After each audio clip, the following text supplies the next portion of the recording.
Graça e paz perfeita vos seja multiplicada.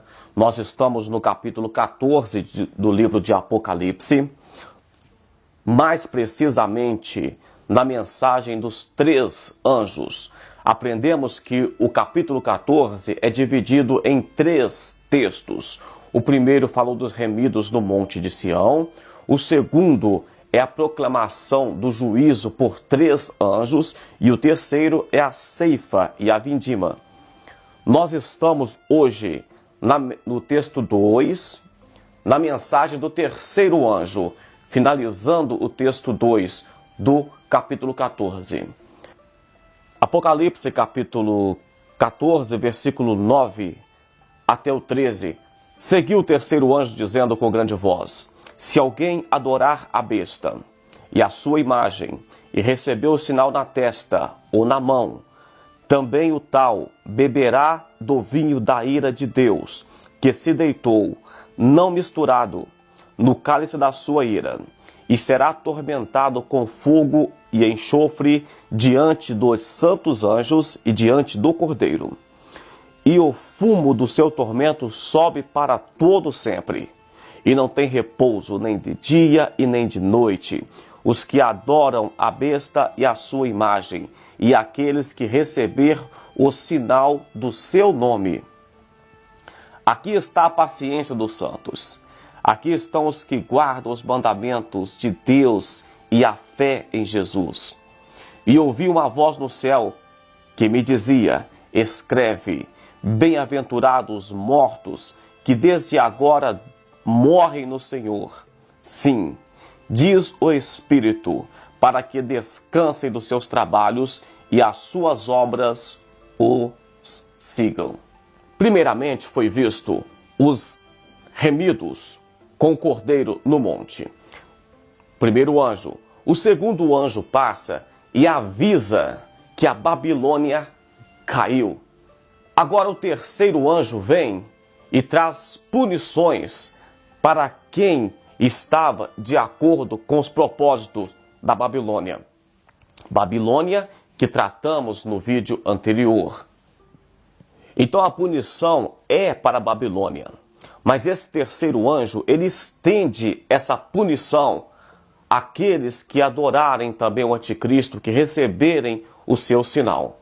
Nós vemos que esse texto diz: tormento com fogo e com enxofre.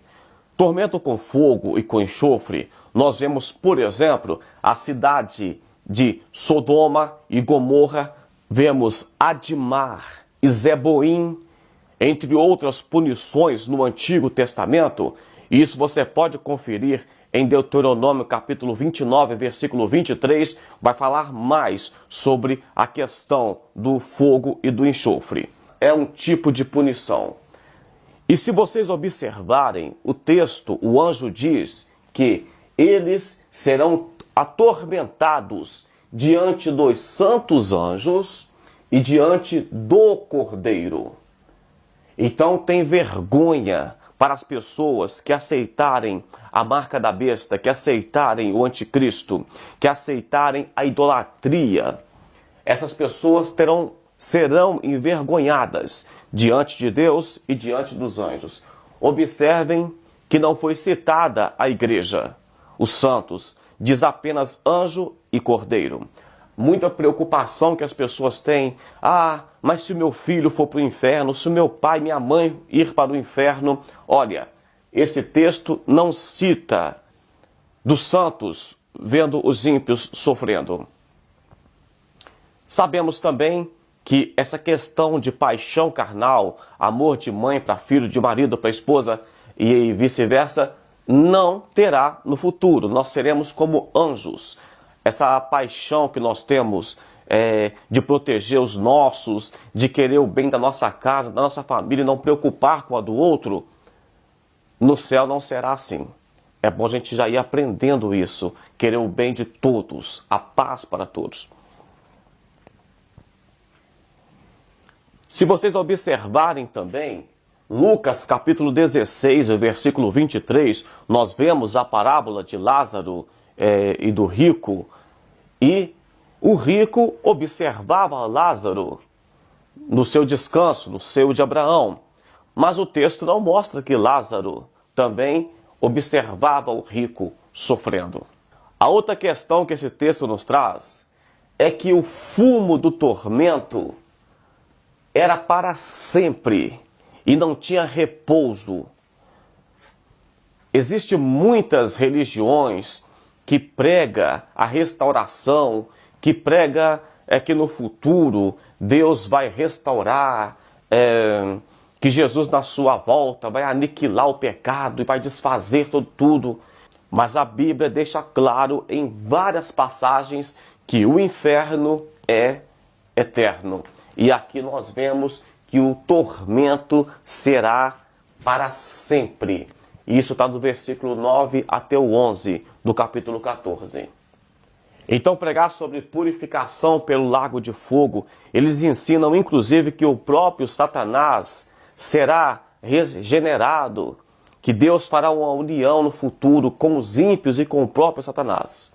Mas nós sabemos, de acordo com Atos capítulo 4, versículo 12, que salvação só existe em Jesus Cristo. Aqueles que rejeitarem a marca da besta, rejeitarão pelo fato de acreditar que Jesus Cristo é o Messias. E o lago de fogo não servirá para purificar ninguém.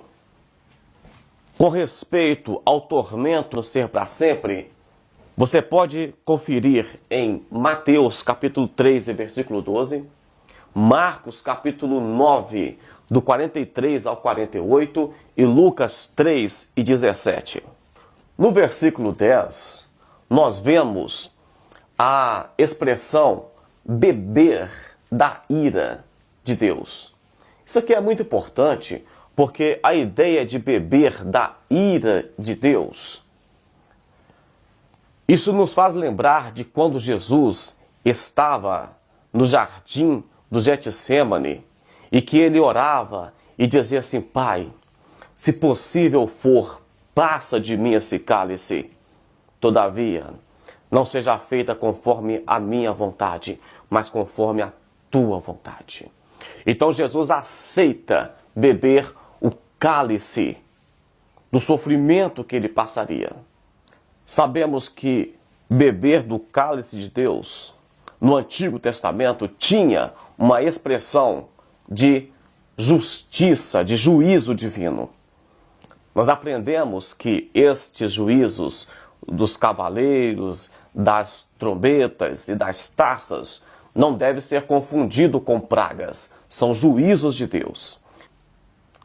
Mateus capítulo 26 e o versículo pode ser o 27, que diz assim: E tomando o cálice e dando graças, deu-lhe dizendo: Bebei dele todos, porque isto é o meu sangue, e é o sangue do Novo Testamento derramado por muitos para a remissão de pecados. Nós entendemos que tudo que Jesus conquistou na cruz, nós herdamos juntamente com ele. E se Jesus já bebeu do cálice que ele aceitou na oração no jardim, no Getsêmani, e se ele diz que nós temos que beber agora do cálice de uma nova aliança, e para nós que já nascemos da água e do Espírito, conforme João capítulo 3 e versículo 15, em João capítulo 4, versículo 14, olha, aquele que bebe da água que eu tenho para dar, nunca mais volta a ter sede, e fonte de água viva fluirão do seu interior. O que é que eu tenho para dizer para vocês aqui? É que quando você aceita Jesus Cristo como seu único e suficiente Salvador, participa do corpo, do sangue de Cristo, está em comunhão, você não corre o risco de beber da taça da ira, da justiça, do juízo de Deus. A igreja, os santos estão protegidos, estão livres dessa ira, porque nós já bebemos com Cristo, já morremos com Cristo. O batismo é exatamente isso, é morrer para o mundo e ressuscitar para Deus. É quando nós simbolicamente fazemos um sepultamento do velho homem. Esse sangue é o sangue da nova aliança. Mas para aqueles que estiverem aqui, que tiverem que rejeitar a marca da besta porque não subiu no arrebatamento, esses terão que ter uma morte literal. Os seus próprios sangues serão derramados. Não é o sangue de uma nova aliança, o sangue de Cristo. Serão os próprios sangue. Eles não morrerão simbolicamente quando nós descemos na água do batismo. Eles morrerão literalmente. Será um batismo literal. O nosso foi simbólico. O deles será literal. E para finalizar, versículo 12 e 13 diz: a paciência dos santos, bem-aventurados que morrem, descansa do seu trabalho e as obras o sigam. Essa passagem bíblica entende-se que é uma mensagem para os salvos de todos os tempos. O texto diz: olha, bem-aventurados os que morrem. Não é os que morreram, é os que morrem. E ele diz: descanso do seu trabalho. Qual trabalho? É o trabalho como pescadores de homens, é o trabalho como arrebatador de alma do fogo do inferno. Esse é o trabalho. Então, quando nós morremos, esse trabalho termina. O texto diz: e as suas obras os sigam. Quando nós morrermos, as nossas obras seguirão, darão frutos na eternidade. Por exemplo, o apóstolo Paulo já morreu, mas todo o seu esforço para que o evangelho chegasse às nações, isso até hoje é fruto dele. E sobre a questão das obras seguir e nós recebermos de Deus a recompensa pelas nossas obras, falaremos nos próximos vídeos. Finalizamos por aqui a mensagem dos 3 anjos e na próxima aula falaremos da ceifa e da vindima. Um grande abraço, Deus abençoe, até o próximo vídeo.